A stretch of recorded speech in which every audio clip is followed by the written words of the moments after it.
വിസ്തീർണം 73,000 ചതുരശ്ര മീറ്റർ. വർഷാവർഷം വന്നുപോകുന്ന സന്ദർശകരുടെ എണ്ണം 10 ലക്ഷത്തോളം. അത്യപൂർവവും അമൂല്യവുമായ 35,000-ൽ പരം ആർട്ട് വർക്കുകൾ ഒരു കൂരയ്ക്ക് കീഴിൽ സൂക്ഷിച്ചിട്ടുള്ള ലോകത്തിലെ തന്നെ ഏറ്റവും വലിയ സംഗ്രഹാലയം പാരീസിലെ ലൂവ്ർ മ്യൂസിയം.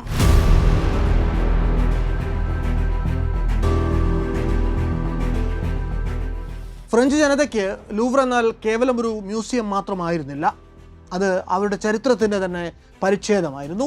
മ്യൂസിയം പോലീസിൻ്റെ ജാഗ്രതയിൽ 24 മണിക്കൂറും പുലരുന്ന ലൂവ്റിൽ 2025 ഒക്ടോബർ 19 ലോകത്തെ ഞെട്ടിച്ച ഒരു കൊള്ള അരങ്ങേറി.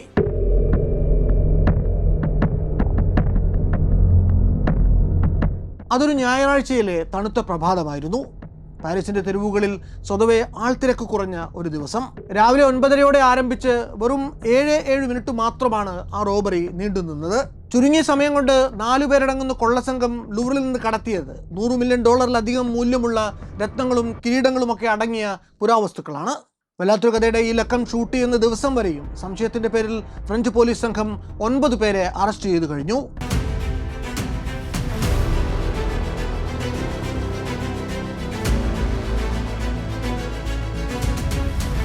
ലൂവ്റിൽ നടന്നത് ലോകത്തിലെ ആദ്യത്തെ മ്യൂസിയം കൊള്ളയല്ല, അത് ലൂവ്റിലെ തന്നെയും ആദ്യത്തെ റോബറിയുമല്ല. 1911 നടന്ന മൊണാലിസ ഹേസ്റ്റ് അടക്കം പലതിനും സാക്ഷ്യം വഹിച്ച ഈ കോട്ടയുടെ ചുവരുകൾക്ക് ത്രസിപ്പിക്കുന്ന കഥകൾ പലതും പറയാനുണ്ട്. ഡാവിഞ്ചിയുടെ മൊണാലിസ മുതൽ ഗ്രീക്ക് പ്രണയദേവതയായ അഫ്രോഡേറ്റിയുടെ വീനസ് ഡി മിലോ എന്ന അതിസുന്ദര ശില്പം വരെ കാത്തു സൂക്ഷിച്ചിട്ടുള്ള പാരീസിലെ ലൂവ്ർ മ്യൂസിയത്തിൽ ചരിത്രത്തിൽ ഇന്നുവരെ നടന്നിട്ടുള്ള കൊള്ളകളുടെയും മോഷണങ്ങളുടെയും കഥ. സുരക്ഷാ ഉദ്യോഗസ്ഥർ നോക്കി നിൽക്കെ പട്ടാപ്പകൽ അരങ്ങേറി കൊള്ളയടി ആഗോള ആന്റിക് ആർട്ട് പ്രിസർവേഷൻ സർക്കിളുകളിൽ സൃഷ്ടിച്ചിട്ടുള്ള ഭീതിയുടെയും ആശങ്കകളുടെയും കഥ. അത് വല്ലാത്തൊരു കഥയാണ്.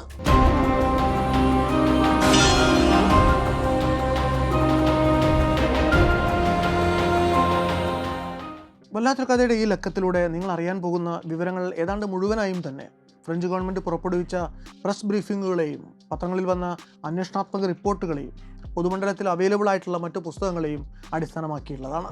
സീൻ നദി താണ്ടി വന്ന വൈക്കിംഗ് അധിനിവേശത്തെ ചെറുക്കാൻ 12-ാം നൂറ്റാണ്ടിൽ ഫിലിപ്പ് രണ്ടാമൻ രാജാവ് പണിതീർത്ത ലൂവ്റിലെ കോട്ട പാരീസ് നഗരത്തിൻ്റെ പടിഞ്ഞാറൻ അതിർത്തി കാത്ത ഒരു ശക്തി ദുർഗം തന്നെയായിരുന്നു. കാലാകാലങ്ങളിൽ അത് ആയുധശാലയായും കാരാഗൃഹമായും രാജഭണ്ഡാരമായും ഒക്കെ പ്രവർത്തിച്ചിട്ടുണ്ട്. ഏറ്റവും ഒടുവിൽ 14-ാം നൂറ്റാണ്ടിൽ ചാൾസ് അഞ്ചാമൻ്റെ കാലത്ത് അത് അദ്ദേഹത്തിൻ്റെ കൊട്ടാരമായി. രാജാക്കന്മാരുടെ വസതിയായ ശേഷം ലൂവ്ർ കോട്ടയുടെ മുഖം അടിമുടി മാറി. കെട്ടുകാഴ്ചകൾക്ക് ജനഹൃദയങ്ങളിൽ ചെലുത്താൻ കഴിയുന്ന സ്വാധീന ശക്തിയെക്കുറിച്ച് രാജാക്കന്മാർക്ക് നല്ല ധാരണയുണ്ടായിരുന്നു. അക്കാലത്തെ ഫ്രഞ്ച് മൊണാർക്കിയുടെ ഷോക്കേസായി ലൂവ്ർ കൊട്ടാരം സ്വാഭാവികമായിട്ടും പരിണമിച്ചു. അതിൻ്റെ ചുവരുകൾക്കുള്ളിൽ പ്രജകളെ വിസ്മയിപ്പിക്കുന്ന കലാസൃഷ്ടികൾ വന്ന് കുമിഞ്ഞുകൂടി.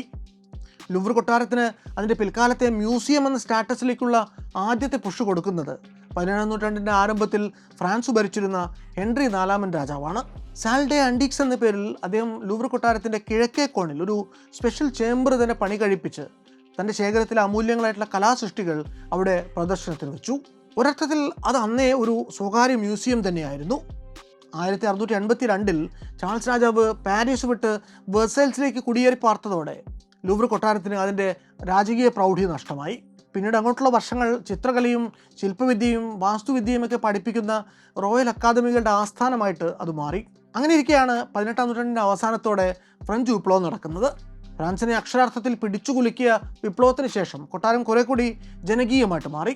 1791 കൂടിയ ഫ്രഞ്ച് കോൺസ്റ്റിറ്റ്യൂൻ്റ് അസംബ്ലി ലൂവ്ർ കൊട്ടാരത്തെ a place for bringing together monuments of all the sciences and arts എന്ന് വിലയിരുത്തി. അതായത് ശാസ്ത്രത്തിലെയും കലകളിലെയും സ്മാരകങ്ങളെ കാത്തു സൂക്ഷിക്കാനുള്ള ഒരിടമെന്ന് അതിനെ പുനർനിർവചിച്ചു. അതോടെ അവിടം രാജസ്വത്തിൽ മാറി ജനങ്ങൾക്ക് യഥേഷ്ടം വന്നു പോകാവുന്ന ഒരു മ്യൂസിയമായി മാറി. അടുത്ത 2 നൂറ്റാണ്ട് കാലം കൊണ്ട് ഈ മ്യൂസിയം വളർന്നു വന്നു. 1983 മ്യൂസിയത്തിൻ്റെ ചരിത്രത്തിൽ പുതിയൊരു അധ്യായത്തിന് തുടക്കമാവുന്നു. മ്യൂസിയത്തിൻ്റെ പ്രവേശന കവാടം റീഡിസൈൻ ചെയ്യാൻ വേണ്ടി സുപ്രസിദ്ധ അമേരിക്കൻ ആർക്കിടെക്റ്റായിട്ടുള്ള IM പേയെ ഏൽപ്പിച്ചു. വാഷിംഗ്ടൺ DC-യിലെ നാഷണൽ ഗാലറിയുടെ ഈസ്റ്റ് വിങ് പോലെയുള്ള ഐക്കോണിക് ഡിസൈനുകൾ കൊണ്ട് ലോകമെങ്ങും ഖ്യാതി ആർജിച്ചു കഴിഞ്ഞിരുന്ന IM പേ ലൂവ്റിലും തൻ്റെ ഹസ്തമുദ്ര പതിപ്പിച്ചു. ഗിസയിലെ ഗ്രേറ്റ് പിരമിഡിൻ്റെ ഡിസൈനിൽ ഒരു വലിയ ഗ്ലാസ് പിരമിഡ് സ്ട്രക്ചർ തന്നെ അദ്ദേഹം പണിതുയർത്തി. ഈ ഗ്ലാസ് പിരമിഡ് എന്ന് ലൂവ്ർ മ്യൂസിയത്തിൻ്റെ അടയാളമാണ്. ആദിപുരാതനമായ ഒരു കോട്ടയുടെ അതിലെ കൊട്ടാരത്തിൻ്റെ പരിസരത്ത് നിന്ന് ഉദിച്ചുയർന്നു നിൽക്കുന്ന ആ യമണ്ടൻ ഗ്ലാസ് സ്ട്രക്ചർ പിന്നീട് ഇങ്ങോട്ട് നിരവധി പോസ്റ്റ് കാർഡുകൾക്കും സിനിമാ രംഗങ്ങൾക്കും പശ്ചാത്തലമൊരുക്കിയിട്ടുണ്ട്. ചരിത്രത്തിൻ്റെയും ഭൂമിശാസ്ത്രത്തിൻ്റെയും ഒക്കെ അടയാള രേഖകളായ 35,000-ഓളം ആർട്ടിഫാക്റ്റുകൾ ലൂവറിലുണ്ട് എന്ന് നമ്മൾ നേരത്തെ പറഞ്ഞു കഴിഞ്ഞു. ഈ പ്രദർശന വസ്തുക്കൾക്ക് അവയുടെ ബാഹ്യ സൗന്ദര്യത്തെയും കവിഞ്ഞു നിൽക്കുന്ന ഒരു ഗ്രാവിറ്റിയുണ്ട്. മ്യൂസിയത്തിൽ ഡിസ്പ്ലേയിലുള്ള പല അമൂല്യ വസ്തുക്കളുടെയും ഉറവിടം ഒരുപക്ഷെ ഏറെ വിവാദാസ്പദമാണ്. കൊളോണിയൽ ഫ്രഞ്ച് കൺക്വസ്റ്റ് കാലത്ത് ഏഷ്യയിലെയും ആഫ്രിക്കയിലെയും അന്നത്തെ ഫ്രഞ്ച് കോളനികളായിരുന്ന രാജ്യങ്ങളിൽ നിന്ന് അപഹരിച്ച് കൊണ്ടുവച്ചതാണ് പലതും എന്നൊരു പ്രബലമായ ആക്ഷേപം തന്നെ നിലവിലുണ്ട്. ഈ ആർട്ട് വർക്കുകൾക്ക് പുറമെ മ്യൂസിയത്തിൽ ആകെ മൊത്തം 6 ലക്ഷത്തോളം ഒബ്ജക്റ്റുകളുണ്ട്. അവയിൽ ഓരോന്നും മാനവരാശിയുടെ ക്രിയേറ്റിവിറ്റിയുടെ, മനുഷ്യൻ്റെ അന്വേഷണങ്ങളുടെ ഒക്കെ പ്രതീകങ്ങളാണ്. ഇതെല്ലാം കൂടി ഒരാൾക്ക് എങ്ങനെ കണ്ടു തീർക്കാനാകും എന്നൊരു ചോദ്യവുമുണ്ട്. ഒരു കണക്ക് പറയുകയാണെങ്കിൽ മ്യൂസിയത്തിൽ സന്ദർശനത്തിനെത്തുന്ന ഒരാൾ നമ്മൾ നേരത്തെ പറഞ്ഞ 35,000 ആർട്ട് വർക്കുകൾ ഓരോന്നിനും 20 സെക്കൻഡ് വീതമെങ്കിലും കൊടുക്കുകയാണ് എങ്കിൽ ഇത് മൊത്തം കണ്ടു തീർക്കാൻ ചുരുങ്ങിയത് ഒരു മാസമെങ്കിലും ദിവസേന അയാൾക്ക് മ്യൂസിയത്തിൽ വന്ന് പോകേണ്ടി വരും. ഈ പറഞ്ഞത് മ്യൂസിയത്തിലെ ആർട്ട് വർക്കുകളുടെ മാത്രം കാര്യമാണ്. അവിടുത്തെ ഓരോ കളക്ടഡ് ഒബ്ജക്റ്റും ഇതുപോലെ കണ്ടുപോകണമെന്ന് അയാൾക്ക് ഉണ്ടെങ്കിൽ ഒരു വർഷത്തിന് മേലെ എടുക്കും ആ പരിശ്രമം. മൊണാലിസയും ലൂവർ മ്യൂസിയവും തമ്മിലുള്ള ബന്ധം ആരംഭിക്കുന്നത് 1517-ലാണ്. അക്കാലത്ത് ഫ്രാൻസ് ഭരിച്ചിരുന്ന ഫ്രാൻസിസ് 1-ാമൻ രാജാവ് ലിയനാർഡോ ഡാവിഞ്ചി എന്ന ചിത്രകാരനെ ഇറ്റലി വിട്ട് ഫ്രാൻസിൽ വന്ന് പാർക്കാൻ ക്ഷണിച്ചു. വിശ്വപ്രസിദ്ധനായിട്ടുള്ള ആ ചിത്രകാരൻ്റെ, എഞ്ചിനീയറുടെ, ഇൻവെൻറ്ററുടെ, ചിന്തകൻ്റെയൊക്കെ വലിയ ആരാധകനായിരുന്നു ഫ്രാൻസിസ് രാജാവ്. രാജാവിൻ്റെ സ്നേഹത്തോടു കൂടിയുള്ള ക്ഷണം വളരെ സന്തോഷത്തോടുകൂടി സ്വീകരിച്ച് ഫ്രാൻസിലേക്ക് ചെല്ലുന്ന ഡാവിഞ്ചി ഷാറ്റി ഓഫ് അംബോയ്സ് എന്നുള്ളൊരു ഉൾനാടൻ ഗ്രാമത്തിലാണ് തൻ്റെ ജീവിതത്തിലെ അവസാനത്തെ വർഷങ്ങൾ പിന്നീട് ചെലവിടുന്നത്. അങ്ങനെയൊരു മൈഗ്രേഷൻ നടത്തുമ്പോൾ ഡാവിഞ്ചി താൻ അന്നോളം നടത്തിയിട്ടുള്ള ഗവേഷണങ്ങളുടെയും കണ്ടുപിടുത്തങ്ങളുടെയും മറ്റ് പഠനങ്ങളുടെയും ഒക്കെ കുറിപ്പുകൾ അടങ്ങിയ തൻ്റെ ഡസൻ കണക്കിന് സ്കെച്ച് ബുക്കുകൾ കൂടി കൂടെ കൊണ്ടുപോന്നിരുന്നു. തൻ്റെ ജീവിതകാലത്ത് ഡാവിഞ്ചി നിരവധി മികച്ച ചിത്രങ്ങൾ വരച്ചിട്ടുണ്ടായിരുന്നുവെങ്കിലും അക്കൂട്ടത്തിൽ ഒരെണ്ണം മാത്രമേ ഇക്കുറി അദ്ദേഹം കയ്യിൽ കരുതുന്നുള്ളൂ. അതായിരുന്നു മൊണാലിസ എന്ന വിശ്വപ്രസിദ്ധമായിട്ടുള്ള കലാസൃഷ്ടി. തൻ്റെ കൂടെ താൻ കരുതിയ സംഗതിയുടെ വില എന്ത് എന്ന് ഒരുപക്ഷെ ഡാവിഞ്ചിക്ക് നല്ല നിശ്ചയമുണ്ടായിരുന്നു എന്ന് വേണം കരുതാൻ. തൻ്റെ അപാരമായിട്ടുള്ള ആർട്ടിസ്റ്റിക് ജീനിയസിൻ്റെ പ്രതീകമായിട്ട് ആ ഒരൊറ്റ പെയിൻറ്റിങ് മതിയാകുമെന്നും ഒരുപക്ഷെ അദ്ദേഹത്തിന് അറിയാമായിരുന്നു. ഫ്ലോറൻസിലെ സമ്പന്നനായിട്ടുള്ള വ്യാപാരി മാർക്യൂഡോ റിയോക്കോണ്ടോയുടെ പത്നി ലിസ ഡെൽ റിയോക്കോണ്ടോ ആണ് ഈ ചിത്രത്തിൽ നമ്മൾ കാണുന്ന സ്ത്രീ. ആ ചിത്രത്തോട് ഡാവിഞ്ചിക്ക് വല്ലാത്തൊരു അഭിനിവേശം ആദ്യം തൊട്ടേ ഉണ്ടായിരുന്നു. അതുകൊണ്ട് ആദ്യഘട്ട വര പൂർത്തിയാക്കിയിട്ടും അദ്ദേഹം ഇത് വ്യാപാരി ഏൽപ്പിക്കുന്നില്ല. അപ്പോഴെന്നല്ല, പിന്നീട് ഒരിക്കലും ആ ചിത്രം അദ്ദേഹം അയാൾക്ക് വിട്ടുകൊടുക്കുന്നില്ല. മരിക്കുവോളം പലവട്ടം ഡാവിഞ്ചി അതിനെ ഇങ്ങനെ പുതുക്കി വരച്ചുകൊണ്ടിരുന്നു. വരച്ചിട്ടും തീരാത്ത, മതിവരാത്ത ഒന്നായിട്ട് ഒടുവിൽ ഡാവിഞ്ചിയുടെ മൊണാലിസ എന്ന ചിത്രം. ചിത്രകലയിൽ അത്ര കണ്ട് അവഗാഹമില്ലാത്ത ഒരു സാധാരണക്കാരനെ സംബന്ധിച്ചിടത്തോളം ആദ്യ നോട്ടത്തിൽ വളരെ ലളിതമാണ് എന്ന് തോന്നും ഈ ചിത്രം. ഈ ഒരു പെയിൻറ്റിങ്ങിൻ്റെ രചനയിൽ ഡാവിഞ്ചി പുലർത്തിയിട്ടുള്ള പ്രിസിഷൻ കാരണം ഇതിലെ ബ്രഷ് സ്ട്രോക്കുകൾ പലതും അദൃശ്യമാംവിധം നേർത്തതാണ്. ഇതിലെ നിറങ്ങളുടെ ഓരോ ലെയറും വളരെ സൂക്ഷിച്ച് വർഷങ്ങൾ കൊണ്ട് ആഡ് ചെയ്തിട്ടുള്ളതാണ്. എന്നാൽ ഈ ചിത്രം വരച്ച കാലത്ത് നമുക്ക് ഹ്യൂമൻ അനാട്ടമിയെക്കുറിച്ച് പോലും ഉള്ള അറിവുകൾ വളരെ പരിമിതമായിരുന്നു. മനുഷ്യ ശരീരത്തിൻ്റെ ഘടനാപരമായിട്ടുള്ള അപഗ്രഥന നടത്താൻ മറ്റു വഴികളൊന്നും ഇല്ലാതിരുന്ന അക്കാലത്ത് ശവശരീരങ്ങൾ പരിശോധിച്ചും പഠിച്ചും മനുഷ്യൻ്റെ അനാട്ടമി മനസ്സിലാക്കിയ ശേഷം അതേ ഘടനയെ ഒരു പിരമിഡ് ഷേപ്പ് അല്ലെങ്കിൽ ട്രയാങ്കിൾ രൂപത്തിലേക്ക് കൃത്യതയോടെ പകർന്നു കൊടുത്ത് ഗോൾഡൻ റേഷ്യോ എന്ന വിപ്ലവകരമായിട്ടുള്ള ചിത്രരചനാ സങ്കേതത്തിലൂടെ സൃഷ്ടിക്കപ്പെട്ടിട്ടുള്ള വിശ്വവിഖ്യാതമായിട്ടുള്ള ഒരു കലാസൃഷ്ടിയാണ് മൊണാലിസ. തൻ്റെ അന്നോളമുള്ള അനാട്ടമി, ജോമെട്രി, പെയിൻറ്റിങ്, അതുപോലെ പ്രകാശത്തെക്കുറിച്ചുള്ള അറിവുകളൊക്കെയും ഡാവിഞ്ചി ഈ ചിത്രത്തിൽ പ്രയോഗിച്ചിട്ടുണ്ട്. ഈ ചിത്രത്തിലേക്ക് ഒന്ന് സൂക്ഷിച്ചു നോക്കുക. വെളിച്ചവും നിഴലും നിറങ്ങളും പരസ്പരം ലയിച്ച് ശാന്തമായിട്ട് നിലകൊള്ളുന്ന ആ മുഖത്ത് നമുക്ക് മിന്നിമറയുന്ന ക്ഷണിക വികാരങ്ങളുടെ സമന്വയം ദർശിക്കാനാവും. പ്രതലം പോലും അറിയാതെ, ശ്വാസമടക്കി, കണ്ണിമ ചിമ്മാതെ എണ്ണച്ചായത്തിൽ ചാലിച്ചെഴുതിയ 40ഓളം മൃദു മുഖപാളികൾ. കാണികൾക്ക് മുഖം തരുന്ന പതിവ് അന്നോളമുള്ള യൂറോപ്യൻ ഫീമെയിൽ പോർട്രേറ്റ് ചിത്രമെഴുത്തിൽ ഉണ്ടായിരുന്നില്ല. അതിന് വിപരീതമായി ഈ കലാസൃഷ്ടിയിൽ നിന്ന് ഒരു സ്ത്രീരൂപം തികഞ്ഞ നിശ്ചയദാർഢ്യത്തോടെ നമ്മളെ ശിരസുയർത്തി ഇങ്ങനെ നോക്കി നിൽക്കുകയാണ്. ഏറെ സമയമെടുത്തിട്ടാണ് ഡാവിഞ്ചി ഈ ചിത്രത്തിൻ്റെ പ്രാഥമിക വര തന്നെ പൂർത്തിയാക്കിയത്. അങ്ങനെ കലയും ശാസ്ത്രവും അസാമാന്യമായിട്ടുള്ള ചിത്രരചനാ വൈഭവമൊക്കെ ചേർന്നൊരുക്കിയ മൊണാലിസ എന്ന വിശ്വോത്തര കലാസൃഷ്ടി ലൂവർ മ്യൂസിയത്തിൻ്റെ ചുവരിൽ സ്ഥാപിക്കപ്പെട്ടിരുന്നു. ആ ചിത്രത്തിൽ നമ്മുടെ കണ്ണൊന്ന് ഉടക്കുകയാണെങ്കിൽ പിന്നീട് ഒരിക്കലും ആ ദൃശ്യാനുഭവം നമ്മുടെ ഹൃദയത്തിൽ നിന്ന് ഒഴിഞ്ഞു പോവുകയില്ല. ആർട്ട് തീഫുകളെ സംബന്ധിച്ചിടത്തോളം ലൂവർ മ്യൂസിയം അതിൻ്റെ സ്ഥാപന കാലം തൊട്ട് തന്നെ ഒരു ബാലികേറാമലയായിരുന്നു. ഒരു നൂറ്റാണ്ടിലധികം മ്യൂസിയം പോലീസ് അതിനെ ഒരു പോറൽ പോലും ഏൽക്കാതെ സൂക്ഷിച്ചു കൊണ്ടു നടന്നു. ആ സ്ഥിതിക്കൊരു മാറ്റം ഉണ്ടാകുന്നത് 1907 അക്കൊല്ലം ലൂവറിൻ്റെ സെക്യൂരിറ്റി ആദ്യമായിട്ട് ബ്രീച്ച് ചെയ്യപ്പെടുന്നു.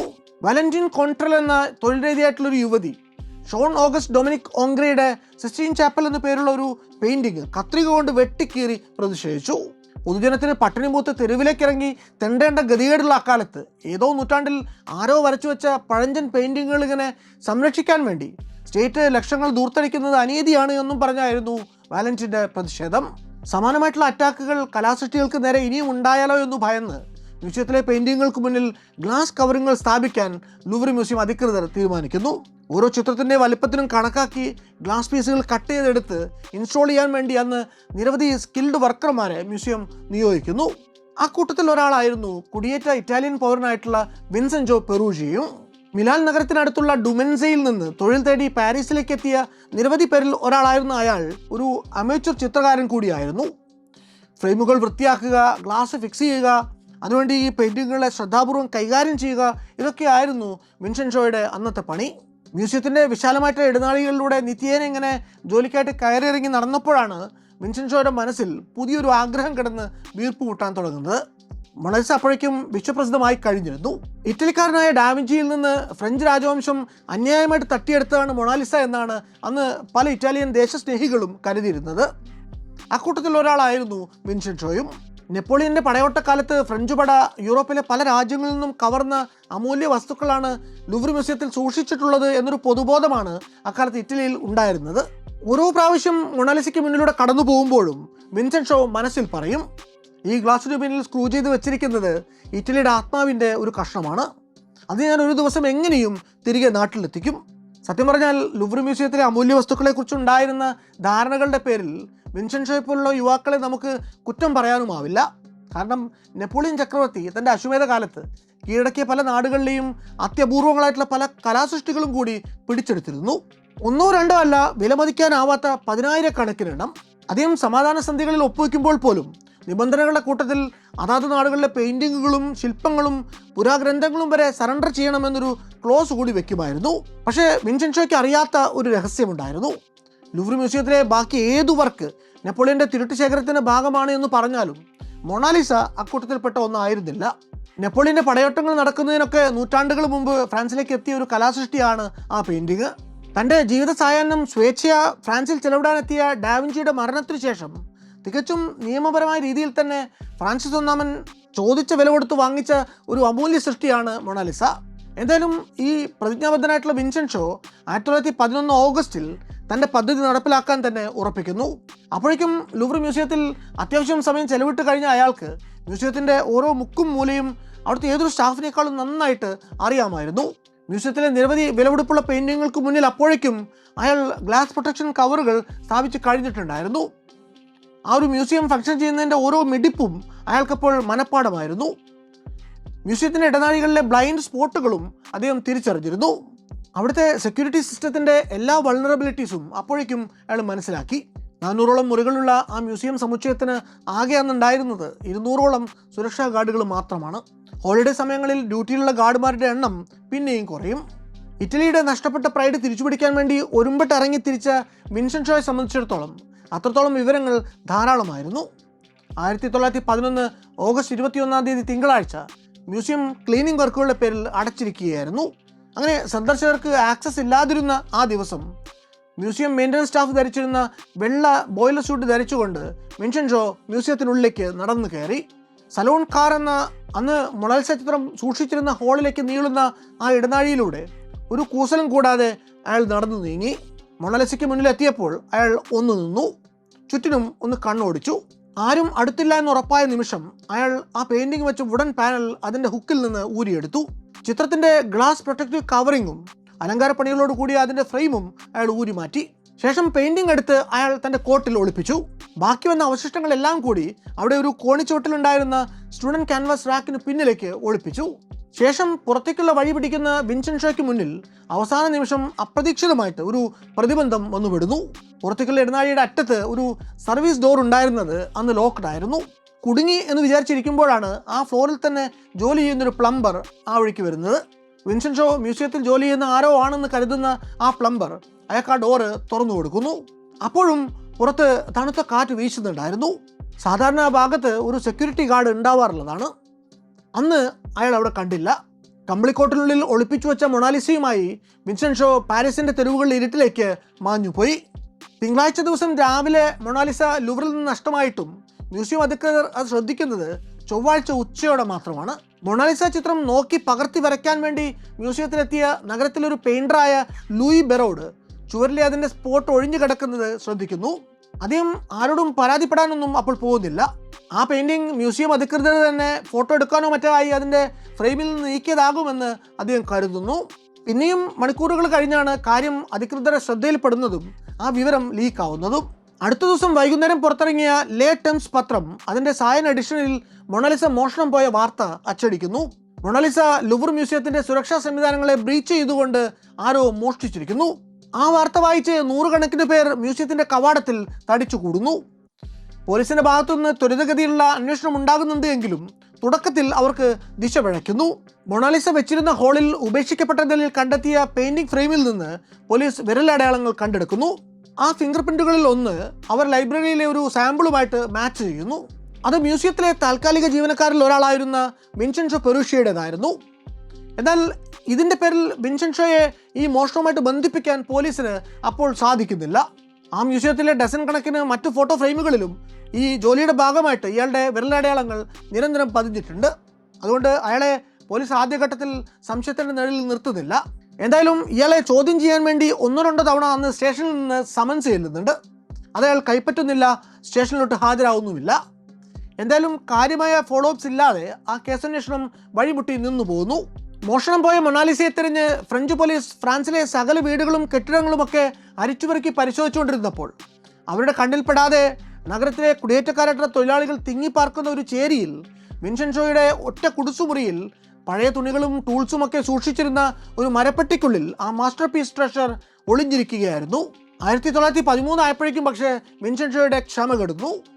സാമ്പത്തികമായി ഒരുപാട് പ്രയാസപ്പെട്ടിരുന്ന അയാൾക്ക് അതെങ്ങനെയെങ്കിലും വിറ്റൊഴിച്ച് കുറച്ച് കാശുണ്ടാക്കിയാൽ മതി എന്നായി.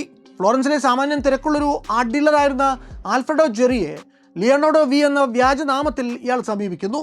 ഫ്രാൻസിലെ മ്യൂസിയത്തിൽ നിന്ന് മോഷണം പോയ മൊണാലിസ തൻ്റെ പക്കലുണ്ട് എന്നും അത് ഇറ്റലിയിലേക്ക് തിരികെ എത്തിക്കാൻ താൻ ആഗ്രഹിക്കുന്നുവെന്നും വിൻസെൻഷോ ആൽഫ്രഡോയെ അറിയിക്കുന്നു. ചിത്രവുമായിട്ട് ഫ്ലോറൻസിലേക്ക് വരാൻ ആൽഫ്രഡോ ഇയാളോട് ആവശ്യപ്പെടുന്നു.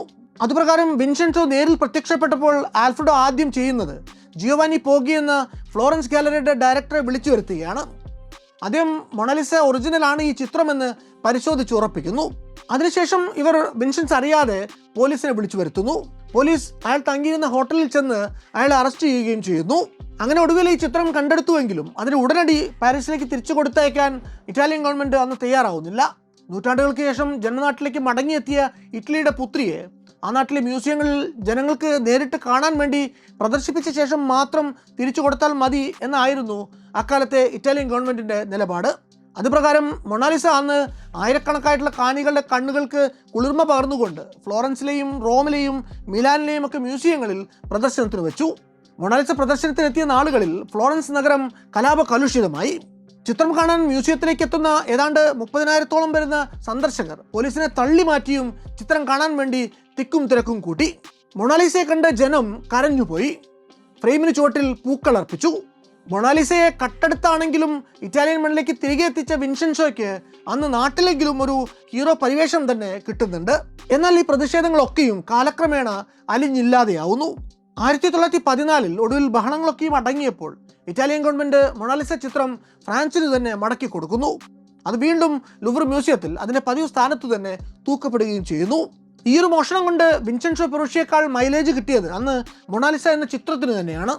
അന്നോളം ഒരു ഫ്ലോറന്റൈൻ സുന്ദരിയുടെ വിഷാദമധുരമായ ഛായാചിത്രം എന്ന സ്റ്റാറ്റസിൽ ഒതുങ്ങി നിന്നിരുന്ന മൊണാലിസ ഒറ്റയടിക്ക് ആഗോള പ്രസിദ്ധിയിലേക്ക് ഉയർന്നു പോകുന്നു. എന്നാൽ ലൂവർ മ്യൂസിയത്തിൻ്റെ സെക്യൂരിറ്റി വൾണറബിലിറ്റീസിൻ്റെ കഥ ഈ ഒരൊറ്റ ഇൻസിഡൻറ്റിൽ അവസാനിക്കുന്നില്ല. മൊണാലിസ സംഭവം കേവലം ഒരു തുടക്കം മാത്രമായിരുന്നു. വീണ്ടും പലതവണ ലൂവറിൻ്റെ സെക്യൂരിറ്റി ബ്രീച്ച് ചെയ്യപ്പെട്ടു. 1976 ഡിസംബർ 17 മ്യൂസിയത്തിൻ്റെ പുറമേക്കുള്ള എടുപ്പുകൾ വൃത്തിയാക്കാൻ വേണ്ടി ഇറക്റ്റ് ചെയ്തു വെച്ചിരുന്ന മെറ്റൽ സ്കഫോൾഡിംഗ് വഴി 3 മുഖംമൂടി ധരിച്ച മോഷ്ടാക്കൾ ജനല ചില്ലുകൾ പൊട്ടിച്ച് മ്യൂസിയത്തിൻ്റെ അപ്പോളോ ഹാളിലേക്ക് ചെന്നു. അവിടെ സൂക്ഷിച്ചിരുന്ന 1824 നടന്ന ചാൾസ് 10 രാജാവിൻ്റെ കിരീടധാരണത്തിന് അന്ന് ഉപയോഗിച്ച രത്നം പിടിപ്പിച്ചൊരു പള്ളിവാള് മോഷ്ടിച്ച് ഇവർ കടന്നു കളയുന്നു. 7 വർഷത്തിന് ശേഷം വീണ്ടും ലൂവറിൽ മറ്റൊരു മോഷണം കൂടി നടക്കുന്നു.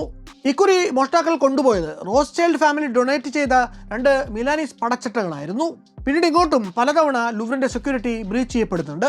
ഏറ്റവും ഒടുവിൽ 1976 മോഷണം നടന്ന് 5 പതിറ്റാണ്ടിന് ശേഷം 2025 ഒക്ടോബർ 19 ലൂവർ മ്യൂസിയത്തിന്റെ അപ്പോളോ ഹാളിലേക്ക് വീണ്ടും മോഷ്ടാക്കൾ അതിക്രമിച്ചു കയറി. 1661 ലൂയി 14 കാലത്ത് പണികഴിപ്പിച്ച ഈ ഹാളിലാണ് ഫ്രഞ്ച് ചരിത്രത്തിലെ എണ്ണം പറഞ്ഞ ക്രൗൺ ജൂവലുകൾ പലതും സൂക്ഷിച്ചിട്ടുള്ളത്. മ്യൂസിയത്തിന് സ്വന്തമായി തന്നെ ഒരു പോലീസ് ഉണ്ട്. സുരക്ഷയുടെ കാര്യത്തിൽ അവർക്ക് വളരെ വെൽ റിട്ടൺ ആയിട്ടുള്ള പ്രോട്ടോക്കോളുകളും പ്രോസസ്സുകളും പ്രൊസീജിയറുകളുമുണ്ട്. ഇങ്ങനൊരു മോഷണത്തിന് മുതിരുന്നതിന് മുമ്പ് ക്രൂ നല്ല ഹോംവർക്ക് നടത്തിയിട്ടുണ്ട് എന്നത് ഉറപ്പാണ്. കാരണം അവർ ഫൈനലൈസ് ചെയ്ത ടൈം വിൻഡോ വളരെ നിർണായകമായിരുന്നു. പാരീസിലെ തെരുവുകൾ ഞായറാഴ്ചകളിൽ പൊതുവെ വല്ലാതെ ശാന്തമാണ്. നൈറ്റ് ലൈഫിന് പ്രസിദ്ധമായിട്ടുള്ള പാരീസ് നഗരത്തിൽ ശനിയാഴ്ച രാത്രിയിലെ വാരാന്ത്യ ആഘോഷങ്ങൾ അതിൻ്റെ മൂർധന്യാവസ്ഥയിലെത്തും. അതിന് പിന്നാലെ വരുന്ന ഞായർ പ്രഭാതത്തിൽ തിരക്ക് പതിവിലും എത്രയോ കുറവായിരിക്കും. സ്വതവേ അന്നും തിരക്ക് വളരെ കുറവാണ്. പക്ഷേ അന്നേ ദിവസം മറ്റൊരു ഘടകം ലൂവർ മ്യൂസിയത്തിനെതിരായിരുന്നു. മ്യൂസിയത്തിലെ പോലീസ് ഹെവിലി അണ്ടർസ്റ്റാഫ്ഡ് ആയിരുന്ന സമയമാണത്. ജോലിഭാരം, സൗകര്യക്കുറവ്, നിയമനത്തിലെ കാലതാമസം എന്നിവ ചൂണ്ടിക്കാണിച്ച് പോലീസുകാർ ഒരു സമരം നടത്തിയിട്ടും അധിക നാളായിരുന്നില്ല. അന്നേ ദിവസം പോലീസുകാർ വേണ്ടത്ര ഡിപ്ലോയിഡ് ആയിരുന്നില്ല ലൂവർ മ്യൂസിയത്തിൽ. നിങ്ങൾ ആരെങ്കിലും ലൂവറിൽ പോയിട്ടുണ്ടെങ്കിൽ നിങ്ങൾക്കറിയാം, സീൻ നദീ തീരത്ത് കാണുന്ന ഈ വിശാലമായിട്ടുള്ള കോംപ്ലക്സ് ആണ് ലൂവർ മ്യൂസിയം. 10ഓളം ഫുട്ബോൾ സ്റ്റേഡിയങ്ങൾ ഒരുമിച്ച് വെച്ചാൽ എത്ര വലിപ്പം വരുമോ അത്രയുമുണ്ട് ഈ കോമ്പൗണ്ട്. മ്യൂസിയത്തിലേക്കുള്ള മെയിൻ എൻട്രൻസ് നമ്മൾ നേരത്തെ പറഞ്ഞ പോലെ ഈ ഗ്ലാസ് പിരമിഡിൻ്റെ ഉള്ളിലാണ്. ഇതിന് പുറമേയും മ്യൂസിയത്തിലേക്ക് പലയിടത്തു നിന്നും എൻട്രൻസുകളുണ്ട്. എന്നാൽ നമ്മുടെ മോഷണ സംഘത്തിന് അതൊന്നും പോരായിരുന്നു. അവരകത്തേക്ക് കടക്കാൻ ശ്രമിക്കുന്നത് ഇതാ ഇവിടെയായിട്ട് മ്യൂസിയത്തിലെ 2ാം നിലയിലെ ജനാലയുടെ ചില്ല് പൊട്ടിച്ചുണ്ടാക്കിയ പുതിയ വഴിയിലൂടെയാണ്. മ്യൂസിയത്തിൻ്റെ തെക്കുഭാഗത്ത് സീൻ നദിക്ക് മുഖം തിരിഞ്ഞാണ് അപ്പോളോ ഹാളിൻ്റെ കിടപ്പ്. അതിനോട് ചേർന്നുള്ള റോഡിൽ അന്ന് രാവിലെ കൃത്യം 9:30 മണിയോടെ ഒരു vehicle mount basket lift park ചെയ്ത് കടന്നു. ഫ്രാൻസിലെ കൺസ്ട്രക്ഷൻ വർക്കേഴ്സിൻ്റെ പ്രസിദ്ധമായിട്ടുള്ള മഞ്ഞ യൂണിഫോമും മാസ്കുമൊക്കെ ധരിച്ച 4 പേരാണ് അന്ന് ആ വാഹനത്തിൽ ഉണ്ടായിരുന്നത്. മ്യൂസിയം സന്ദർശകർക്ക് വേണ്ടി തുറന്നിട്ട് കഷ്ടിച്ച് അരമണിക്കൂർ ആവുന്നതേയുള്ളൂ. ആ പ്രദേശത്ത് അക്കാലത്ത് തുടർച്ചയായിട്ടുള്ള കൺസ്ട്രക്ഷൻ വർക്കുകൾ നടന്നിരുന്നതുകൊണ്ട് അങ്ങനെ ഒരു വണ്ടി ആ പരിസരത്ത് കടന്നിട്ടും ആ ഒരു മൂവ്മെൻറ്റ്, ആക്ടിവിറ്റി ആരും ശ്രദ്ധിക്കുന്നില്ല. ഈ ലിഫ്റ്റ് വണ്ടി പതുക്കെ ഓടിച്ചു എന്ന് അപ്പോഴേക്കും അപ്പോളോ ഹാളിൻ്റെ തൊട്ടടുത്തായിട്ട് പാർക്ക് ചെയ്തിട്ടുണ്ടായിരുന്നു. അതിനുശേഷം അതിലെ ലാഡർ ആൻഡ് ബാസ്ക്കറ്റ് എക്സ്റ്റെൻഡ് ചെയ്ത് സംഘത്തിലെ 3 പേർ വളരെ ഈസി ആയിട്ട് 2ാം നിലയിലെ ബാൽക്കണി വരെ എത്തുന്നു. മൊണാലിസ എന്ന വിഖ്യാതമായിട്ടുള്ള ചിത്രം ചില്ലുകൂട്ടിനുള്ളിൽ വിശ്രമിക്കുന്ന ഇടത്ത് നിന്ന് വെറും 250 മീറ്റർ മാത്രം ദൂരെയാണ് ഈ ബാൽക്കണി. 2 പേരുടെ കയ്യിൽ ആംഗിൾ ഗ്രൈൻഡേഴ്സ് ആണ് ഉണ്ടായിരുന്നത്. ചില്ലു മുറിക്കാനുള്ള ബ്ലോ ടോർച്ച് അടക്കമുള്ള പവർ ടൂൾസ് ആയിരുന്നു 3ാമത്തെ ആളുടെ കയ്യിൽ. കൃത്യം 9:34 ഈ ബാൽക്കണിയുടെ ചില്ല് തകർത്ത് അകത്ത് കയറുന്ന ഈ 3 പേരും ചേർന്ന് അപ്പോളോ ഹാളിൽ ഡിസ്പ്ലേക്ക് വെച്ചിരുന്ന അമൂല്യങ്ങളായിട്ടുള്ള കിരീടങ്ങളും മറ്റ് റോയൽ ആഭരണങ്ങളുമൊക്കെ അവയുടെ ഗ്ലാസ് പ്രൊട്ടക്റ്റീവ് കേസിങ്ങുകൾ തകർത്ത് പുറത്തെടുക്കുന്നു. അക്കൂട്ടത്തിൽ നെപ്പോളിയൻ 1 ചക്രവർത്തി തൻ്റെ 2ാം ഭാര്യയായിട്ടുള്ള എംപ്രസ് മേരി ലൂസിക്ക് കൊടുത്തത് എന്ന് പറയപ്പെടുന്ന ഒരു നെക്ലസും കമ്മലുകളും ഉണ്ടായിരുന്നു. അതുപോലെ നെപ്പോളിയൻ 3ാം ഭാര്യയായിട്ടുള്ള എംപ്രസ് യൂജിയൻ ധരിച്ചിരുന്ന രത്നം പതിപ്പിച്ച നിരവധി ആഭരണങ്ങൾ ഉണ്ടായിരുന്നു. അതുപോലെ ഫ്രാൻസിലെ അവസാനത്തെ റാണിയായിരുന്ന മേരി അമേലി ധരിച്ചിരുന്ന വജ്രവും രത്നങ്ങളുമൊക്കെ ഘടിപ്പിച്ച കിരീടവും നെക്ലേസും മറ്റ് പല ആഭരണങ്ങളും ഈ കൂട്ടത്തിൽ ഉൾപ്പെട്ടിരുന്നു. 9:37 ആദ്യത്തെ ഗ്ലാസ് കേസിംഗ് ഇവർ തകർത്ത നിമിഷം തൊട്ട് തന്നെ സേഫ്റ്റി അലാം മ്യൂസിയം കോമ്പൗണ്ട് മുഴുവൻ മുഴങ്ങാൻ തുടങ്ങി. ആ മോഷണം പൂർത്തിയാക്കാൻ പിന്നീട് അവരെടുത്തത് വെറും 4 മിനിറ്റ് നേരം കൂടി മാത്രമാണ്. അലാം മുഴങ്ങിയ നിമിഷം തന്നെ മ്യൂസിയം പോലീസ് ഗാർഡുമാർ ഇവിടേക്ക് ഓടിയെത്തുന്നുണ്ട്. അവരെ തങ്ങളുടെ ആംഗിൾ ഗ്രൈൻഡറുകൾ കാട്ടിയാണ് മോഷ്ടാക്കൾ ഭയപ്പെടുത്തിയത്. ഈ ലൂവറിലെ ഗാർഡുമാർ ശരിക്കും സിവിലിയൻ കോൺട്രാക്ട് സ്റ്റാഫ് മാത്രമാണ്. അവർ പോലീസ് സേനയുടെ ഭാഗമല്ല. അതുകൊണ്ട് തന്നെ അവരുടെ പ്രൈമറി ഉത്തരവാദിത്തം ജനങ്ങളുടെ ജീവന്റെ സംരക്ഷണം മാത്രമായിരുന്നു. ആംഡ് റോബേഴ്സിനെ കൺഫ്രണ്ട് ചെയ്ത് ഇത് സംരക്ഷിക്കുക എന്നത് അവരുടെ പ്രയോറിറ്റി പ്രോട്ടോകോൾ ലിസ്റ്റിൽ വളരെ താഴെയായിരുന്നു. അതുകൊണ്ട് തന്നെ മോഷണ സംഘത്തിന് രക്ഷപ്പെടാൻ വിലപ്പെട്ട ഏതാനും മിനിറ്റുകൾ കൂടി കിട്ടുന്നു. മുകളിലേക്ക് വന്ന അതേ മെക്കാനിക്കൽ ലിഫ്റ്റ് വഴി ഇവർ 3 പേരും തിരികെ താഴേക്ക് ഇറങ്ങി പോകുന്നു. ഒറ്റനോട്ടത്തിൽ ഈ മോഷണം ധൂം സിനിമയുടെ ഒരു പുതിയ ഫ്രാഞ്ചൈസ് പോലെ നമുക്ക് അനുഭവപ്പെടാം. കാരണം ആ സിനിമയിലെ സെറ്റിങ്സുമായി പല കാര്യങ്ങളിലും ലൂവറിലെ മോഷണത്തിന് സാമ്യങ്ങളുണ്ട്. ലോകത്തിലേക്കും വെച്ച് ഏറ്റവും വലിയ മ്യൂസിയത്തിലെ state of the art security systems breach ചെയ്ത ശേഷം ഒരു 2 വീലറിൽ രക്ഷപ്പെടുന്നത് തന്നെയാണ് ഇതിലെ ഏറ്റവും വലിയ സാമ്യം. ഇങ്ങനെ താഴേക്ക് ഇറങ്ങി ചെല്ലുമ്പോൾ കയറി രക്ഷപ്പെടാൻ വേണ്ടി യമഹ കമ്പനിയുടെ 2 ടി-മാക്സ് സ്കൂട്ടറുകളും മോഷ്ടാക്കൾ നേരത്തെ തന്നെ നദിക്കരയിൽ തയ്യാറാക്കി വെച്ചിട്ടുണ്ടായിരുന്നു. ഈ യമഹ ടി-മാക്സ് എന്ന് പറയുന്നത് നമ്മുടെ നാട്ടിലെ സാധാരണ സ്കൂട്ടറുകൾ പോലെയല്ല. അതിന് മണിക്കൂറിൽ 150 കിലോമീറ്ററിന് മുകളിലൊക്കെ പറക്കാൻ സാധിക്കും. മോഷ്ടാക്കൾ റോബറികൾക്ക് ഉപയോഗിച്ച് ടി-മാക്സ് സ്കൂട്ടറുകൾക്ക് യൂറോപ്പിൽ വല്ലാത്തൊരു കുപ്രസിദ്ധി തന്നെ വന്നിട്ടുണ്ടായിരുന്നു. വന്ന് ടി-മാക്സ് സ്കൂട്ടറിൽ ഒരാൾ വെറുതെ പോകുന്നത് കണ്ടാൽ പോലും യൂറോപ്പിലെ പോലീസ് തടഞ്ഞു നിർത്തി പരിശോധിക്കും എന്ന അവസ്ഥയായിരുന്നു. നമ്മുടെ നാട്ടിൽ പണ്ടൊരു കാലത്ത് ഒമ്നി കാറുകൾക്ക് കിഡ്നാപ്പിംഗ് രംഗത്തുണ്ടായിരുന്ന കുപ്രസിദ്ധി പോലെ. എന്തായാലും ലൂവറിൻ്റെ ചില്ലുകൾ തകർത്ത് അകത്ത് കയറി വേണ്ടതെല്ലാം മോഷ്ടിച്ചെടുത്ത് വന്ന വഴി താഴേക്കിറങ്ങി സ്കൂട്ടറിൽ കയറി രക്ഷപ്പെടാൻ മോഷ്ടാക്കൾ ആകെ എടുത്തിട്ടുള്ളത് 7 മിനിറ്റിൽ താഴെ സമയമാണ്. നേരത്തെ മുകളിലേക്ക് കയറിപ്പോകാൻ വേണ്ടി ഉപയോഗിച്ച vehicle mount mechanical lift machine പോകും മുമ്പ് തീവച്ച് നശിപ്പിക്കാൻ സംഘങ്ങളിൽ ഒരാൾ ശ്രമിച്ചുവെങ്കിലും അപ്പോഴേക്കും അവിടേക്ക് ഓടിയെത്തുന്ന മ്യൂസിയം പോലീസിൻ്റെ ഇടപെടലിൽ ആ തീവപ്പ് ശ്രമം നടക്കാതെ പോയി. ഇങ്ങനെയൊരു മോഷണം നടത്തി ഇറങ്ങി വന്ന ശേഷം സ്കൂട്ടറിൽ കയറി മ്യൂസിയത്തിൽ നിന്ന് തെക്ക് കിഴക്ക് ദിശയിലേക്ക് ഹൈവേ നമ്പർ 86 ലിയോൺ നഗരം ലക്ഷ്യമിട്ടാണ് ഇവർ പോയത് എന്നാണ് അന്വേഷണ സംഘത്തിന് ലഭിച്ച പ്രാഥമികമായിട്ടുള്ള വിവരം. ഈ 4 സംഘം ബൈക്കിൽ ഹൈവേയിലൂടെ കുതിച്ചിങ്ങനെ പാഞ്ഞു പോകുന്നതിനിടയ്ക്ക് അവർക്കൊരു ചെറിയ അബദ്ധം പറ്റുന്നു. ഏതാണ്ട് 1300ഓളം ഡയമണ്ടുകൾ പിടിപ്പിച്ച എംബ്രസ് യൂജിൻ്റെ കിരീടം ആ പോക്കിനിടെ റോഡിൽ വീണ് അവർക്ക് നഷ്ടമാവുന്നു. ഈ കിരീടം പിന്നീട് ഭാഗികമായി തകർന്ന നിലയിൽ മ്യൂസിയത്തിന് പുറത്തെ റോഡുകളിൽ ഒന്നിൽ നിന്ന് പോലീസ് സംഘം കണ്ടെടുക്കുന്നുണ്ട്. പാരീസ് പോലീസ് ചീഫായിട്ടുള്ള പാട്രിസ് ഫോറെ അന്ന് മാധ്യമങ്ങളോട് വെളിപ്പെടുത്തിയ പ്രകാരം ഈ മോഷണത്തെക്കുറിച്ചുള്ള ആദ്യത്തെ അലേർട്ട് പോലീസിന് കൈമാറുന്നത് മ്യൂസിയം അധികൃതരല്ല, അത് ആ വഴി പോയ ഒരു സൈക്ലിസ്റ്റാണ്. മ്യൂസിയത്തിൻ്റെ വെട്ടിമുറിച്ച ജനലിലൂടെ ബാൽക്കണിയിലേക്ക് ഇറങ്ങി ബാസ്ക്കറ്റ് ലിഫ്റ്റ് വഴി താഴെ വന്ന് 2 സ്കൂട്ടറുകളിലായിട്ട് മോഷ്ടാക്കൾ കടന്നു കളയുന്നത് കണ്ട ഇയാളാണ് വിവരം പോലീസിനെ ആദ്യമായിട്ട് അറിയിക്കുന്നത്. മോഷണം നടന്ന അന്ന് ഞായറാഴ്ചയും അടുത്ത ദിവസം അതായത് തിങ്കളാഴ്ചയും പോലീസിൻ്റെ നിർദ്ദേശപ്രകാരം മ്യൂസിയം അധികൃതർ അടച്ചിട്ടിരുന്നു. അവിടെ നിന്ന് ഇങ്ങോട്ട് മോഷ്ടാക്കളെ പിടികൂടാൻ വേണ്ടി ഒരു ഇൻ്റർനാഷണൽ മാൻ ഹണ്ട് തന്നെ നടന്നുകൊണ്ടിരിക്കുകയാണ്. 100ലധികം ഇൻവെസ്റ്റിഗേറ്റേഴ്സ് അടങ്ങിയ ഒരു സംഘത്തെ തന്നെ ഫ്രഞ്ച് പോലീസ് ഈ കേസിന് അന്വേഷണത്തിന് വേണ്ടി നിയോഗിച്ചിട്ടുണ്ട്. 7 ദിവസത്തിനുള്ളിൽ പോലീസ് സംഘം 150ലധികം ഫോറൻസിക് സാമ്പിളുകൾ ശേഖരിക്കുകയും 189ലധികം ഐറ്റങ്ങൾ എവിഡൻസ് ആയിട്ട് സീൽ ചെയ്ത് കസ്റ്റഡിയിലെടുക്കുകയും ചെയ്തിട്ടുണ്ട്. ഈ മ്യൂസിയത്തിനകത്തേക്ക് കടക്കാൻ വേണ്ടി ഉപയോഗിച്ച വെഹിക്കിൾ മൗണ്ട് ബാസ്ക്കറ്റ് ലിഫ്റ്റ് കള്ളന്മാർ മോഷണത്തിന് ശേഷം അവിടെ തന്നെ ഉപേക്ഷിച്ച് കടന്നു കളഞ്ഞിരുന്നു. എന്നാൽ ആ വാഹനത്തിൽ നിന്ന് കാര്യമായ തുമ്പൊന്നും പോലീസിന് കിട്ടുന്നില്ല. ആ ട്രക്ക് തന്നെയും മോഷ്ടിക്കപ്പെട്ടതാണ് എന്നാണ് ചില റിപ്പോർട്ടുകൾ പറയുന്നത്. എന്തായാലും ഈ ട്രക്കിൽ നിന്ന് പോലീസിന് ഒരു യെല്ലോ വെസ്റ്റ്, ഒരു ജോഡി ഗ്ലൗസ്, ഒരു ഹെൽമെറ്റ് എന്നിവ കിട്ടിയിരുന്നു. അതിൽ നടത്തിയ DNA ട്രേസിംഗിൽ നിന്നാണ് ആദ്യത്തെ വൻ ബ്രേക്ക് ത്രൂ പോലീസിന് കിട്ടുന്നത്. ഈ DNA ഫലങ്ങൾ വിരൽ ചൂണ്ടിയത് നഗരത്തിലെ സെയിന്റ് ഡെനീസ് എന്ന സബർബൻ ഏരിയയിലേക്കാണ്. അധോലോക നെറ്റ്വർക്കുകൾക്കും ക്രിമിനൽ ആക്ടിവിറ്റിക്കും കുപ്രസിദ്ധമായിട്ടുള്ള ഇടമായിരുന്നു സെയിന്റ് ഡെനീസ്. അവിടുത്തെ ഓബർ വില്ലിയേഴ്സിൽ കഴിയുന്ന ഒരാളെ ഈ കേസിൽ പോലീസ് DNA തെളിവ് വെച്ച് ക്രൈം സീനുമായിട്ട് ബന്ധിപ്പിച്ചു. മുമ്പ് ചില ട്രാഫിക് ക്രൈമുകളുടെ പേരിൽ പ്രൊഫൈൽ ചെയ്യപ്പെട്ടിട്ടുള്ള ഈ യുവാവിൻ്റെ DNA കുറ്റകൃത്യം നടത്തിയ ശേഷം പ്രതികൾ രക്ഷപ്പെടാൻ ഉപയോഗിച്ച സ്കൂട്ടറുകളിൽ നിന്ന് കിട്ടുന്നുണ്ട്. ദിവസങ്ങൾ നീണ്ടുവന്ന സർവേലൻസുകൾക്കൊടുവിൽ പോലീസ് അടുത്ത നിർണായക അറസ്റ്റും നടത്തുന്നു. ചാൾസ് ഡിഗോൾ വിമാനത്താവളത്തിൻ്റെ ഡിപ്പാർച്ചർ ലോഞ്ച് ഒക്ടോബർ 25 ചില ഹോളിവുഡ് സ്റ്റൈൽ രംഗങ്ങൾക്ക് സാക്ഷ്യം വഹിച്ചു. വൺ വേ ടിക്കറ്റുമായി രാജ്യം വിടാൻ ഒരുങ്ങിയ ഒരു അൾജീരിയൻ പൗരനെ പോലീസ് വിമാനത്തിൽ കയറുന്നതിന് നിമിഷങ്ങൾക്ക് മുമ്പ് പിടികൂടുന്നു. അയാളിൽ നിന്ന് കിട്ടിയ വിവരങ്ങൾ വെച്ച് അരമണിക്കൂറിൻ്റെ ഗ്യാപ്പിൽ പോലീസ് അടുത്ത അറസ്റ്റും രേഖപ്പെടുത്തുന്നു. ഓബർ വില്ലേജ് സ്വദേശിയായിട്ടുള്ള മറ്റൊരാളെ കൂടി, ഒരു 39കാരനെ കൂടി അറസ്റ്റ് ചെയ്യുന്നു. ഇയാൾ മുമ്പ് പല റോബറി കേസുകളിലും പ്രതിയായിട്ടുള്ള ഒരു ക്രിമിനലാണ്. ഇയാളുടെ വിരലടയാളങ്ങൾ നഷ്ടപ്പെട്ട ജുവൽസിൻ്റെ കേസിങ്ങുകളിലും മോഷ്ടാക്കൾ ഉപയോഗിച്ച് ഉപേക്ഷിച്ച പവർ ടൂൾസിൽ നിന്ന് പോലീസ് കണ്ടെടുത്ത ഫിംഗർ പ്രിൻറ്റുകളുമായിട്ട് മാച്ച് ചെയ്യുന്നുണ്ട്. ഇങ്ങനെ ചിലർ കൂടി കസ്റ്റഡിയിലായതോടെ ചോദ്യം ചെയ്യൽ ത്വരിതഗതിയിൽ മുന്നോട്ട് പോയി.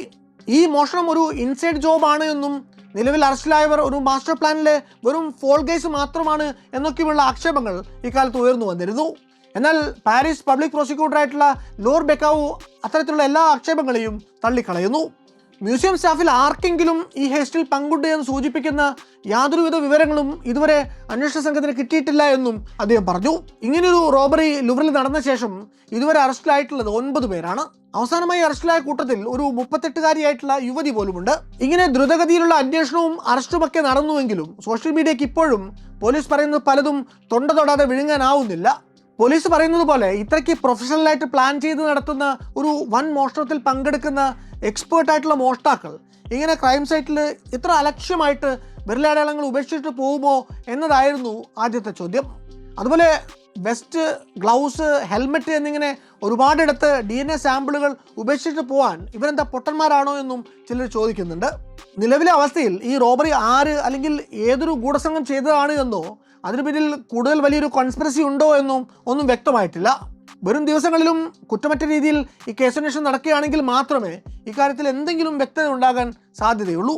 കൃത്യമായ പ്ലാനിങ്ങും സുന്ദരമായ എക്സിക്യൂഷനും ഇതായിരുന്നു ഈ മോഷണം വിജയിക്കാനുണ്ടായിട്ടുള്ള കാരണം.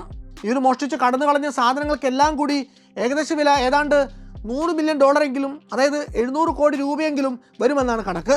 ഏറ്റവും വലിയ രസം, ഈ മോഷണത്തെക്കുറിച്ചും അതിൻ്റെ പശ്ചാത്തലത്തെക്കുറിച്ചും ഒക്കെ പറയാൻ വേണ്ടി നമുക്കെടുത്ത സമയം പോലും ഈ ഹേസ്റ്റ് പൂർത്തിയാക്കാൻ അതിൻ്റെ മോഷ്ടാക്കൾ എടുത്തിട്ടില്ല എന്നതാണ്. ഫ്രാൻസിലെ നിരവധി ചരിത്ര സ്മാരകങ്ങളുടെ ചുമതലയുള്ള ചീഫ് ആർക്കിടെക്റ്റ് ആയിട്ടുള്ള ഫ്രാങ്കോയിസ് ഷാട്ട്ലൻ പറയുന്നത് ലൂവർ മ്യൂസിയത്തിലെ ഏറ്റവും വലിയ സുരക്ഷാ പാളിച്ച കിടക്കുന്നത് അതൊരു മ്യൂസിയം ആക്കാൻ വേണ്ടി ഡിസൈൻ ചെയ്യപ്പെട്ട കെട്ടിടമല്ല എന്നതിലാണ് എന്നാണ്.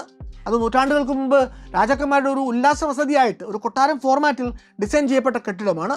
അവിടെ അഴികളില്ലാത്ത വെറും ചില്ലുവാളികൾ മാത്രമായിട്ട് ഡിസൈൻ ചെയ്യപ്പെട്ട ജാലകങ്ങൾ എമ്പാടുമുണ്ടാവും. അതുപോലെ കൊട്ടാരത്തിൻ്റെ വിശാലമായിട്ടുള്ള ഇൻറ്റീരിയർ സ്പേസിൽ എല്ലായിടത്തും വേണ്ടത്ര സെക്യൂരിറ്റി ഗാർഡുമാരെ നിയോഗിക്കുക എന്നത് പ്രയാസമുള്ള പണിയാണ്.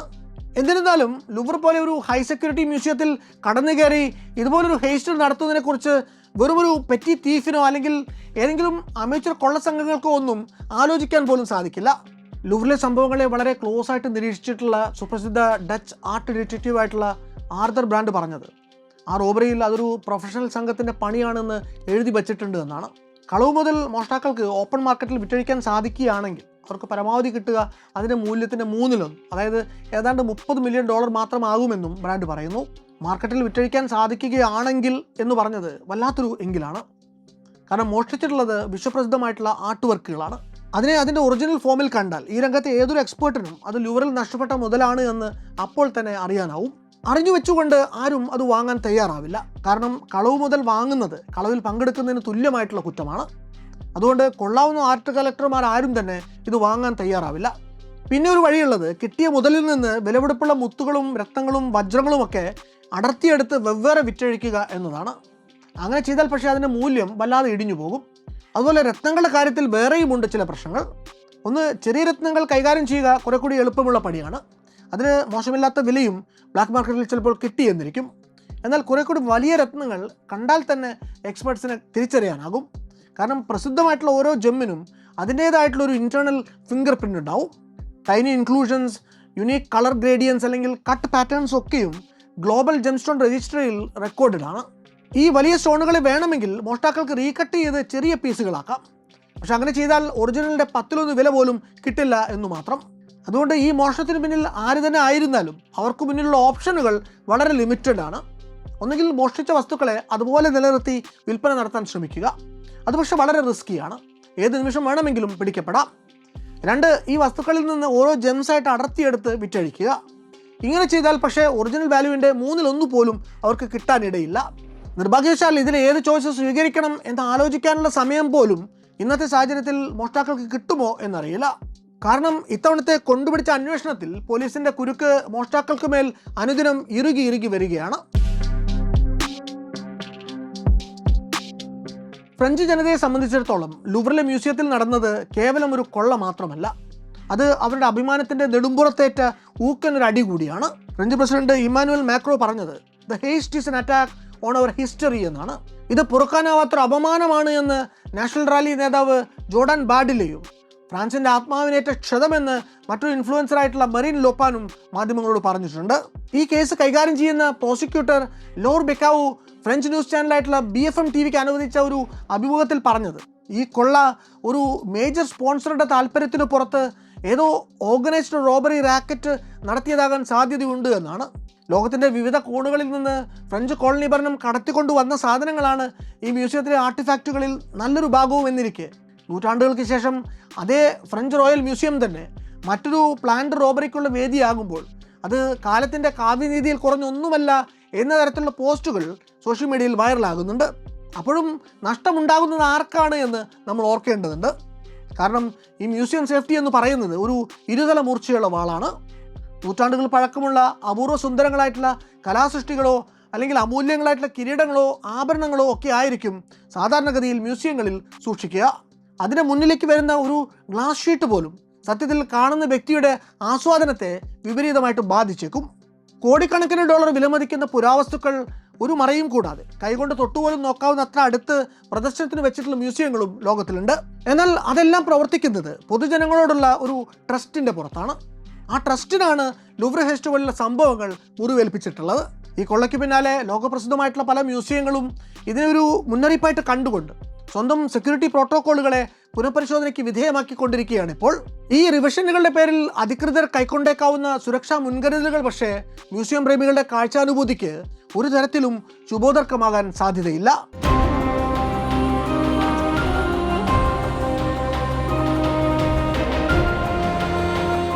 മറ്റു വല്ലാത്ത കഥയുമായി ഇനിയും വരാം.